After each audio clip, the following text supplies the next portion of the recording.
तो ये 4 तस्वीरें आपको हम दिखा रहे हैं। देखिए, कल न्योता मिला था सरकार गठन के लिए। आज गुरुजी यानी शिबू सोरेन के आवास पर पहुंचते हैं, आशीर्वाद लिया चंपई सोरेन ने। आज मुख्यमंत्री पद की शपथ लेने वाले हैं और 10 दिनों में विश्वास मत भी इनको हासिल करना होगा। और वही हेमंत सोरेन को सुप्रीम कोर्ट से झटका भी लगा है कि आप सीधे सुप्रीम कोर्ट कैसे आगे हाई कोर्ट का दरवाजा खटखटाएं। तो एक तरह से ये झटका, लेकिन ये 4 तस्वीरों के माध्यम से समझिए कि झारखंड में क्या कुछ चल रहा है, उसी की बानगी ये तस्वीरें।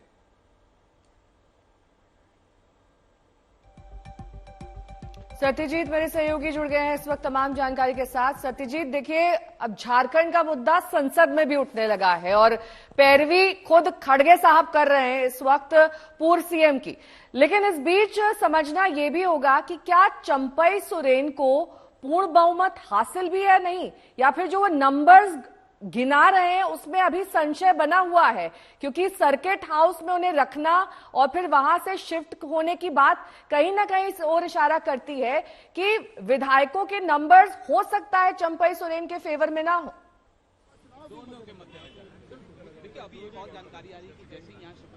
नहीं, इसको ऐसे नहीं देखना चाहिए। इसको ऐसे देखना चाहिए कि फ्लॉक्स को एक साथ रखना है, किसी तरह का कोई चांस लेना नहीं चाहती है, क्योंकि नॉन बीजेपी रूल्ड स्टेट गिने चुने हैं और किसी भी हाल में किसी तरह से सरकार पे कोई आंच ना आए और सेफ साइड रहना जो है बिल्कुल सेफली प्ले करने के जो है कवायद में है जो रूलिंग अलायंस है, इसीलिए उनको सटल किया जा रहा है। कल तो जेएमएम के जो महासचिव थे वो कह रहे थे कि लगातार स्ट्रेस बना हुआ था, तो अब जो है उनको तफरी के लिए भी ले जाया जा रहा है। तो जाहिर तौर पे इसको साफ तौर से जो इंटेंशन है वो ये समझ में आता है कि फ्लॉक्स को एक साथ रखना है, कुनबा को जोड़ कर रखना है जब तक मेजोरिटी सिद्ध ना हो जाए on the floor of the house. और हमने आपको पहले भी बताया था अपने दर्शकों को कि सब कुछ बहुत जल्दी से बहुत स्विफ्टली किया जाएगा।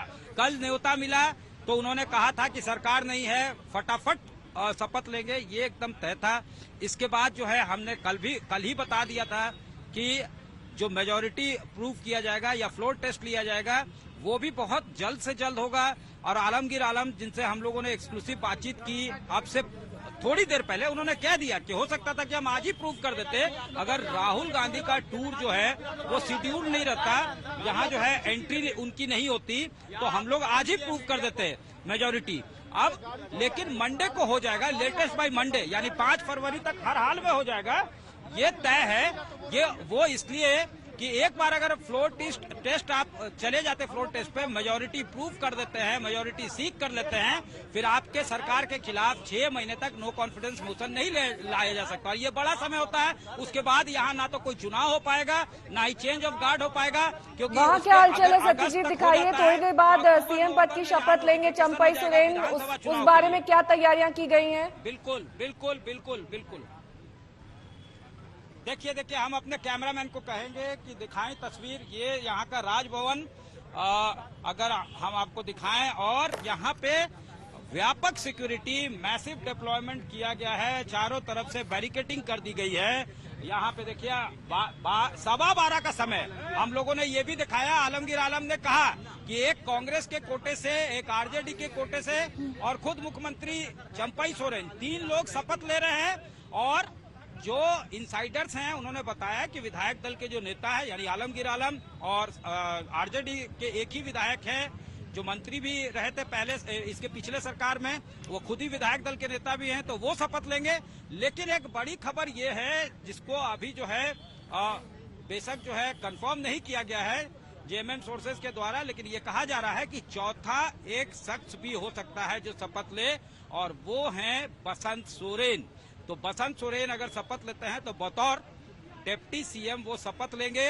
जाहिर तौर पे जैसा हम लोग बार बार डिस्कस करते रहे हैं कि रीजनल पार्टीज का ये नेचर रहता है कि वो पावर ट्रांसफर जल्दी से नहीं करते हैं, हेल्म्स ऑफ अफेयर्स को अपने हाथ में पकड़ते हैं, पावर का जो रीन्स रहता है वो अपने हाथ में रखना चाहते हैं। तो उनकी जब प्रेजेंस होगी वहां पे, यहाँ वैसे भी एक सीट खाली था, यहाँ टोटल स्ट्रेंथ 81 है और जो नया प्रोविजन है उसके मुताबिक मैक्सिमम जो आपका कैबिनेट का साइज हो सकता है वो 15% हो सकता है और मिनिमम 12 मंत्री होने चाहिए। तो इस केस में 12 और 15%, दोनों एक ही होते। तो 12वां पद जो है रघुवर दास के सामने से ही समय से ही खाली चला रहा था।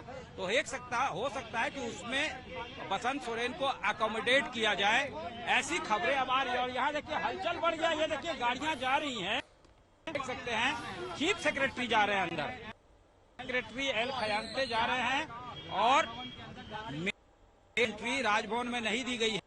ऐसा कि एक लिंक भेज दिया गया है, 12 बजे से लाइव प्रसारण उसी में देखा जा सकेगा, उसी लिंक के जरिए। ठीक है सिर्फ 3 सत्यजीत, आपने हलचल तो वहां पर दिखा दी, सिक्योरिटी को भी ब्रीफ अप कर दिया गया है। 12:15 बजे शपथ ग्रहण शुरू होगा, लेकिन बसंत सोरेन के डिप्टी सीएम बनने के भी कयास लगाए जा रहे हैं। कौन कौन आज शपथ ग्रहण करेगा, क्या इस कार्यक्रम के बारे में जानकारी मिल रही है?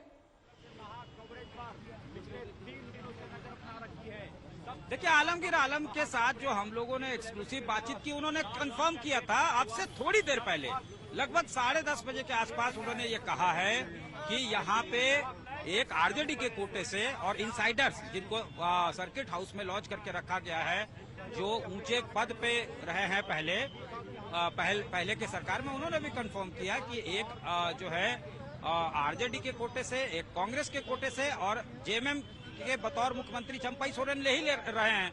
हर पार्टी का रिप्रेजेंटेशन इसलिए कि ये मैसेज भी देना है कि हम साथ हैं, सरकार सबके साथ से बनी है तो हम साथ हैं। तो ये दिखाने के लिए हर जो घटक दल है, जो अलाइज है, उनसे जो है एक एक मंत्री बनाए जाएंगे। ये तो पहले से ही तय था। और मंत्री जो सबसे बड़ा नेता होता है, यानी नेता जो होता है पार्टी का, विधायक दल नेता, लेजिस्लेचर पार्टी नेता, उनको ही ठीक है, बहुत बहुत शुक्रिया तमाम जानकारी के लिए आपका। चलिए सत्यजीत, नजर बनाकर रखिए, दोबारा आपका रुख करेंगे। बहुत बहुत धन्यवाद दर्शकों को जानकारी पहुंचाने के लिए।